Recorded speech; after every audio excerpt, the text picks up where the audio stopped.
Morning glory and evening grace, America. I'm Hugh Hewitt. A lot going on in the country today. I'll get to that. But I'm opening the show today with my friend Bret Baier because we got this brand new, wonderful book out, To Rescue the American Spirit, the Teddy Roosevelt and the Birth of a Superpower. Bret, welcome. Congratulations. I think Doug Burgum must be the happiest man in the world because you have really put TR back in the center of the conversation as we approach the opening of the TR Library in North Dakota next year. Well, yeah, Secretary Burgum is very happy. He is a diehard TR fan and one who's really been fighting for the Presidential Library to come out there. And I interviewed him actually for the documentary that's part of this book by the same name, To Rescue the American Spirit on Fox Nation.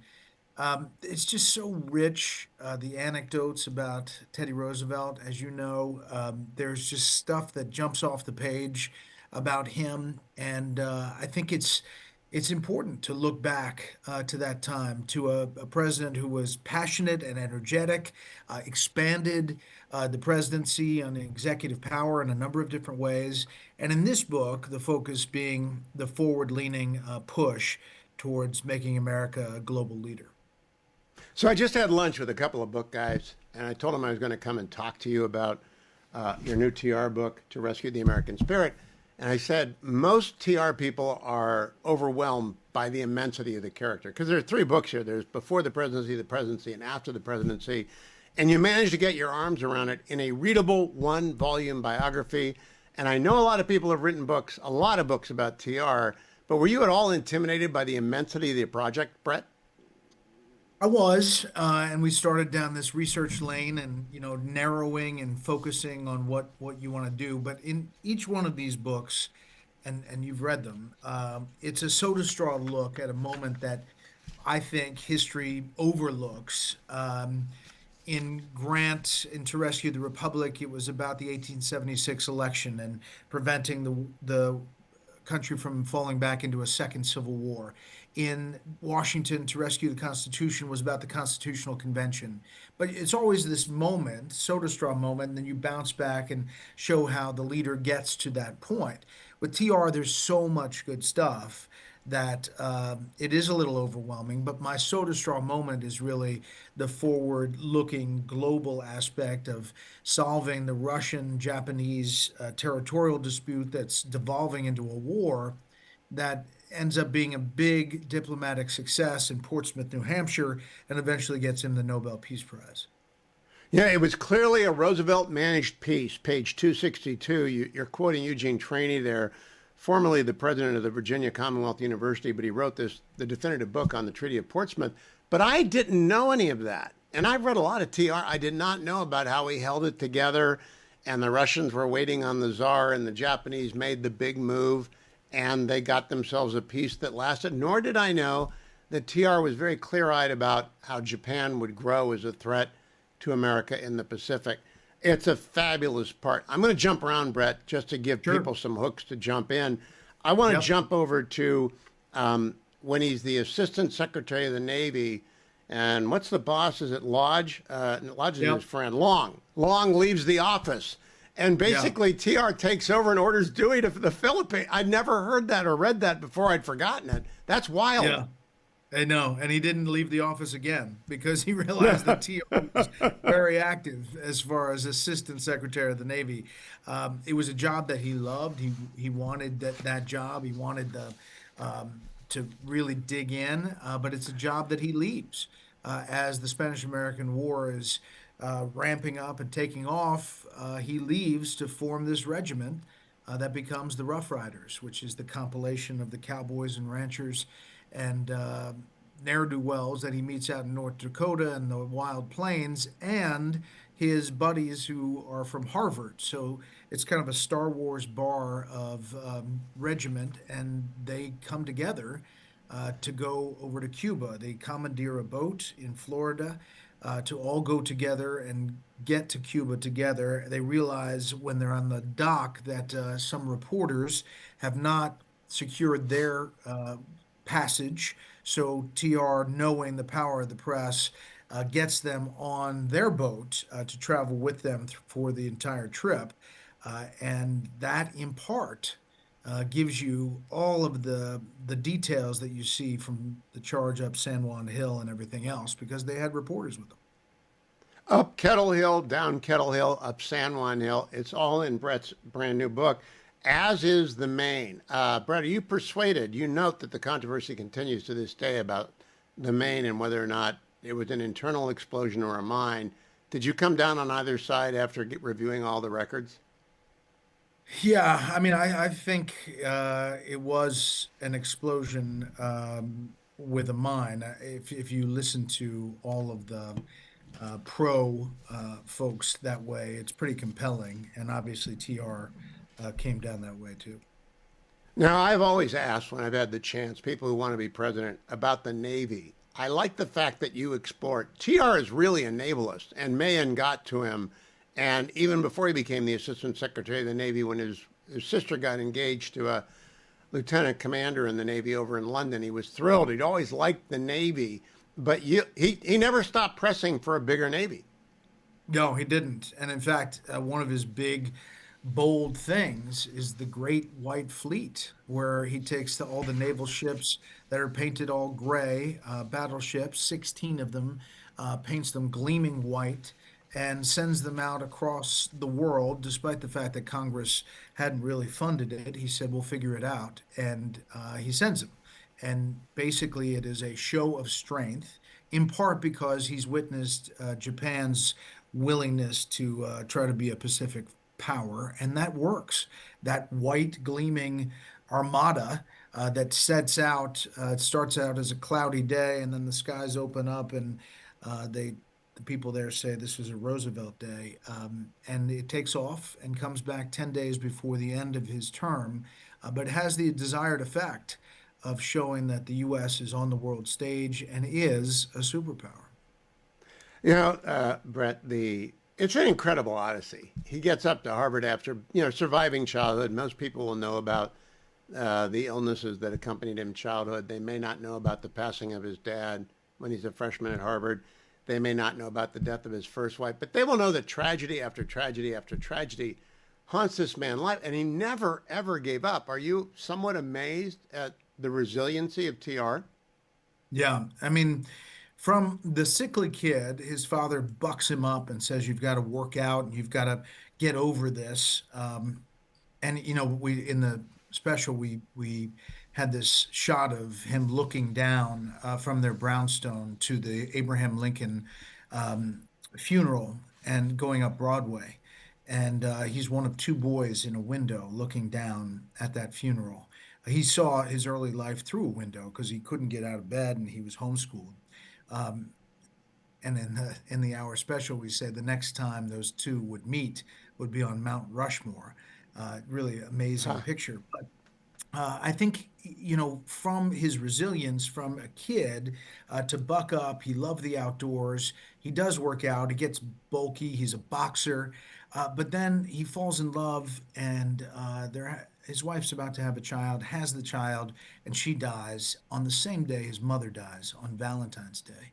He's devastated. And that's what brings him out west to North Dakota, where he bucks up again for 2 years, finding himself. And really, Hugh, it is interesting. He is resilient throughout his life, including the sickness that he experiences afterwards as he goes down the River of Doubt in South America. But it's the loss of his son Quentin as a fighter pilot in World War One that really kind of kills him in the end. And a I lot of did people not say, know, or I had forgotten, Brett, until I read To Rescue the American Spirit, that Quentin was exhumed and placed next to his brother, General Teddy Roosevelt, who died a few days into the Normandy invasion of a massive heart attack. He'd gone ashore, I think at Utah Beach, you recount. But I didn't "Yep, know. And I've seen that grave. I've been to the Normandy Cemetery. I didn't notice Quentin's grave. Have you been there and seen it? I have," and it's quite something. And his father would have been proud that they were together. It was Quentin's death, though, that took the wind out of his sails. And it's crazy that he becomes president at 42 and dies at 60. And at 60, he was positioned as the leading candidate for the next election in 20. Because he But had done. We'll come back and tell you about that, America, in hour number two. Bret will be back. There's a lot of Trump background in this book, by the way, that I got to talk to Bret about, and we will in part two of our conversation. In the meantime, during the break, go off in order to rescue the American spirit. Teddy Roosevelt and the Birth of a Superpower. Bret Baier is new. It's his sixth book about presidents. He's getting better at it every time. Stay tuned, America. Glory and evening grace, America. Welcome back to hour two of the Hugh Hewitt Show. Last hour, I began a conversation with Bret Baier, host of Special Report, author of a number of books, but about his brand new bestseller, To Rescue the American Spirit, Teddy Roosevelt and the Birth of a Superpower. And it is the first actually one-volume history that I can recommend to people about TR, that they'll get the whole man, they'll understand him, and they'll understand his times as well. It's very hard to do. But Bret, throughout the book, I made little notes, like Henry Cabot Lodge's eulogy on page 351. After TR has died, he stands up in the Senate, and Lodge was his good friend for 40 years, 30 years. He never, by any chance, bored the American people. It was one of a long list of Trump-like comments I could make. Were you struck by that again and again? I was, and I write about it in the intro and the epilogue about the similarities. It's not exact, but there are some similarities. I mean, he was, a human cyclone, they called him, as far as the number of speeches and extemporaneous things. His ability to do a lot of things all at once. The fact that his administration, there were things that I describe it as like an iceberg that you focused on above water, and yet there was a lot happening beneath the water, another big iceberg. If you think about his executive actions and expanding the office of the president and what it would be in the long term, from the first president, George Washington, until the 25th, there were 1,200 executive orders signed. TR signed 1,300 executive orders. If you just think in perspective, President Trump in his first term signed 210. To this point in his second term has signed 220. Just to give a perspective of how many executive actions, executive orders Teddy Roosevelt was taking. A lot of those have to do with conservation and land that he preserves, obviously, to this day. But it also deals with establishing new agencies, the Forest Service. It deals with protecting laborers. He had 40 antitrust lawsuits filed as president. He was an enigma in some ways. Some ways you would think, I can think what Teddy Roosevelt's going to do. And in other ways, he didn't fit any mold. No, wholly unpredictable. He has this great capacity for friendship with Lodge, Leonard Wood. You talk about all of them throughout the whole book, but he also had a capacity for converting enemies.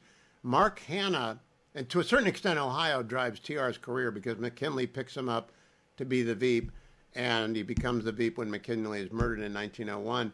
Mark Hanna did not want him to do anything, but he co-opted Hanna at one point. Then Hanna's getting ready to challenge him for the presidency, and he dies. But he would convert adversaries into friends and friends into adversaries. He is just a large person. I mean, he's a very difficult person to be friends with, I would imagine.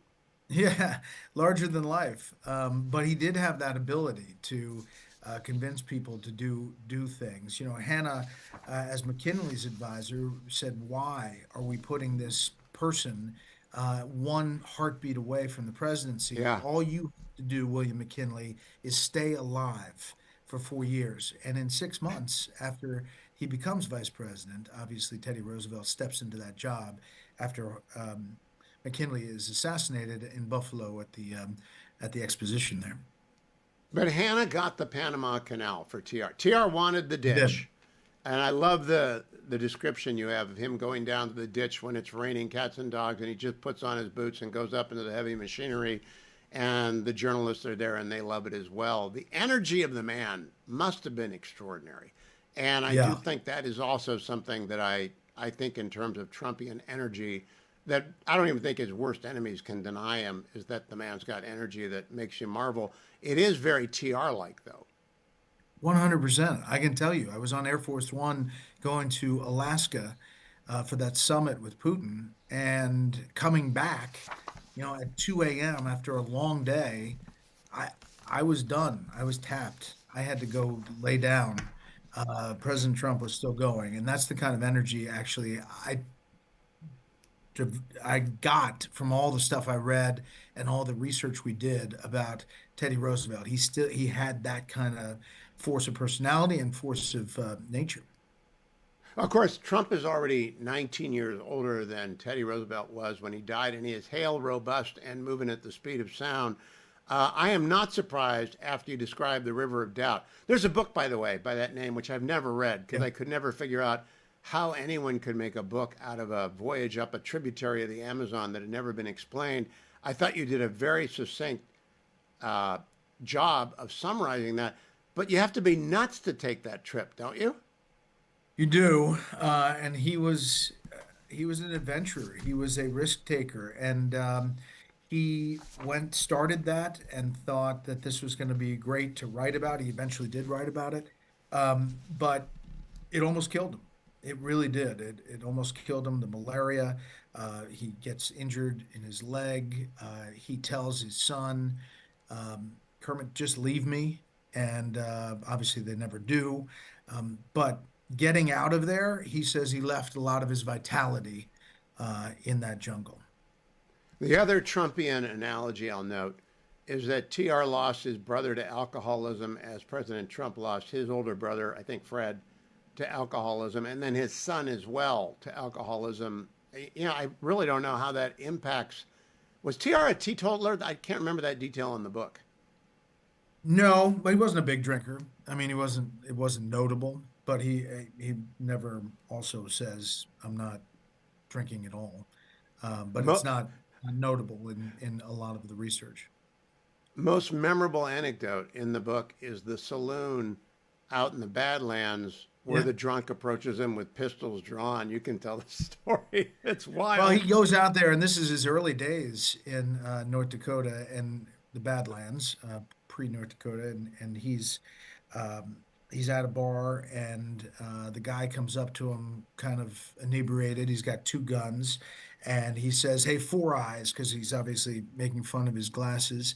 You're going to buy the next round, and Roosevelt stands up and laughs and says, "Sure." And then the guy comes back and says, "No, you really will now." And he says, "Well, yeah, sure." And then he hauls off and clocks him, and then clocks him again. And the guy falls and hits his head on the side of the bar and is knocked out unconscious. The bar erupts because they think he was a real jerk. They take the guns away, they put him in the shed. And They put him in the TR, shed. yeah, the TR's early boxing days came to benefit him in the Badlands of North Dakota. I can't even imagine parents indulging TR and his brother in the boxing matches that they held. It was wonderfully done. Another thing I want people to know about, TR understood the media. He went by Big time. Jacob Riss's office in the New York, is it the Herald or the Tribune, leaves him a note. I have read your book. I am here to help. And they haunt the tenements of the Lower East Side and Lower Manhattan as TR learns how the other half lives. Boy, I don't think I've ever read that anywhere else before, Brett. Yeah, and he used the media really effectively, and in part so effectively that the establishment was scared of TR's reach with reporters. His time as police commissioner, he's upsetting the apple cart as far as the elitist kind of machine that's running New York City. As New York state legislator, he's stirring up the pot of Republican usual action by lawmakers, and then as governor of New York, he's doing the same. He's really upsetting the establishment, and in part, that's why the party says, "Let's make this guy who's now come back as a hero from the Spanish-American War, let's make him vice president." Because we can put him in a box, and vice president doesn't really do anything. And that's where Hannah says his line about to McKinley, "You just have to stay alive for 4 years." There's another passage I can't find in my notes where he talks about you can be inside the party or outside of the party, but you cannot be both inside and outside. Very Disraeli, very Nixonian. You got to be a party man. TR was an unabashed party man. I bring that up because some people think because of the Bull Moose run, in 1916 or 1912 that he wasn't a party man, but he was very much a party man. He was. He was. He was frustrated at that part. Remember, he leaves the presidency. He delivers the most famous speech, the citizenship speech, which then becomes known as the Man in the Arena speech, where essentially he says you have to be in the game. You've got to put your cards in. You've got to take action. You have to be the doer of deeds and not the critic from the outside. But as he's delivering that speech in Paris, he's really delivering it about himself, and he then gets back in the game to run against Taft and Woodrow Wilson, and obviously is successful enough, the leading independent candidate ever, more than Ross Perot with Bill Clinton and George H.W., and that hands that election to Woodrow Wilson. It also was a very bitter, and again, you recount this in great detail. Taft and TR, who had been very good friends, became the most bitter of combatants. And while the language is not the language of 2025, they are throwing stones at each other. They're hurling hammers at each other throughout that campaign. And TR with Hiram Johnson wins California and Pennsylvania and Michigan. I think he wins 6 states. Taft only wins 2 states. Taft really blew it. Yeah, well, he was getting challenged. I mean, and TR was obviously a brilliant campaigner and did those whistle stop tours, had the press cheering for him, and obviously in Milwaukee, he delivers a speech, gets shot. The bullet hits his eyeglass case and his 50-page speech. It does go into his chest, but just barely. He pulls up his jacket as he's speaking, and it's dripped in blood, his shirt. But he keeps speaking for 45 minutes and says, "That's how important you are. A bullet can't take out a bull moose." And he continues that speech. Well, you can imagine what that does for the press coverage of that moment. And there is this battle between Taft. The party, though, circles around their nominee, and eventually, he prevails in the primary. But it's touch and go, which is why Wilson pulls it out. And then TR obviously had problems with Woodrow Wilson and how he was dealing with the war, World War I, and not getting in. Long ago and far away, Brett, under Reagan, I ran OPM for a while, and his picture is on the wall because he was a civil service commissioner under 2 presidents. And he really did believe in anti-corruption campaigns as the civil service commissioner, as the head of the police department.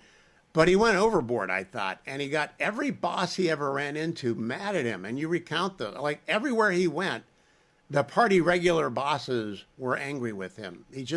He was not for going along to get along with anybody. He wasn't. And, he stirred the pot, and he agitated a lot of his bosses. You speak about Taft, much like when he took over for McKinley, he told the cabinet at that time, "Listen, I'm going to be a McKinley guy. I'm going to have McKinley policies." That lasts for a little while in this morning, and then he changes and becomes his own man. Well, as he's leaving, he's convinced Taft will take all of his policies and continue on. And Taft is not doing that.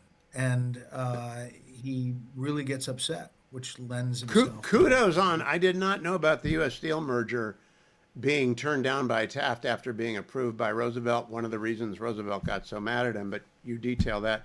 I want to conclude by talking about Edith and the 2 Alices. And it runs, he marries Alice. Her nickname is Sunshine. As you mentioned earlier, she dies, but she has a daughter, Alice, who's the light of his life for a long time. Bamie, his sister, raises Alice because he goes off to the Badlands to cope with his grief. And then Edith shows up, and she sounds like a piece of work. Yeah. What did you make of Edith Roosevelt by the end of your work? Well, she's a strong woman, Yeah. and obviously has 5 children, 6 with Alice. She's a little tough on Alice as far as how she handles her, but they all move into the White House and have arguably a pretty family-oriented life. The kids run the roost. They play every day at 4 o'clock.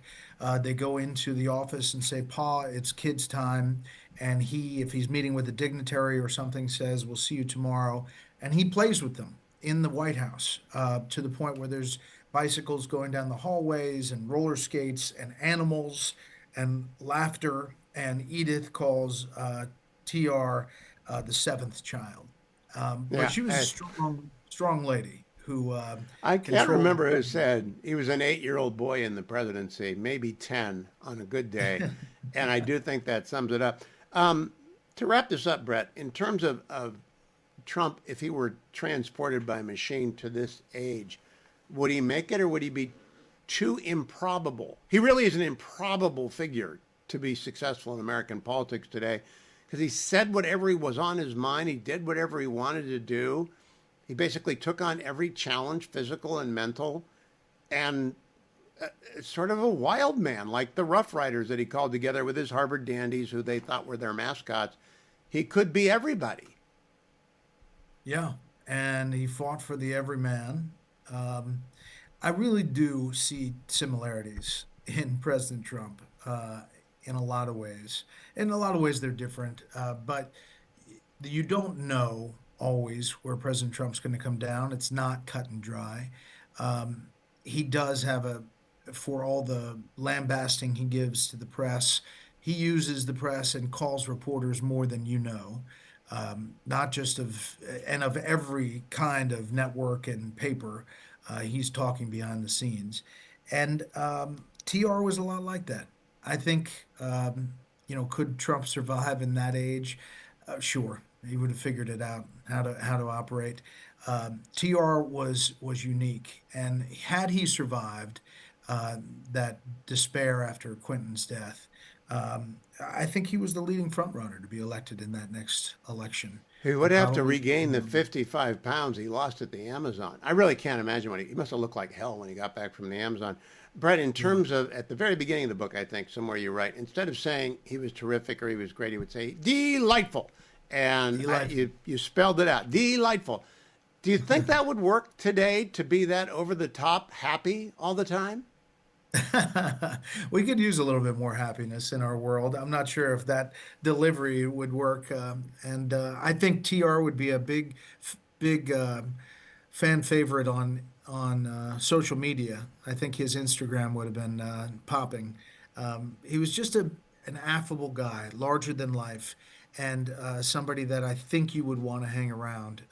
Bully to that, as he would say. Yeah. And a very last question. He befriended Eleanor Roosevelt, who was from the other side of the family, who was a lonely little girl, and he was friendly with her. Are you tempted to go after the big four? Because you've done so many great books on the presidency, but there's an FDR book. He's also too big to get your arms around. I mean, are you going to keep up the presidential series? Yeah, I am. I did FDR in the context of FDR, Churchill, and Stalin, 3 days at the brink about the Tehran conference where they planned World War II. So, I cover FDR and I do look at his life. I also think it's really interesting that all of these books, so I start with Eisenhower, and then I went to Reagan, then FDR, Churchill, Stalin, then Grant, then Washington, now Teddy Roosevelt. All of them, one, reached across the aisle to reach out to the other side to get common ground. Two, all of them had some crucible to bear in their life that they had to get over, whether it was an illness themselves, alcoholic parent, poverty. Um, there were similarities in all six of them. I'd like to keep digging. This is the end of this series to rescue. But I am going to, and I'll tell you this, Hugh, I'm going to have a book out in June of 26 called The Case for America.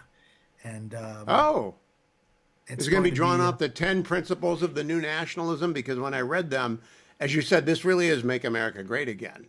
When Teddy Roosevelt comes out with a new nationalism, I don't know what pages it's on, but it does read like Trump's talking points.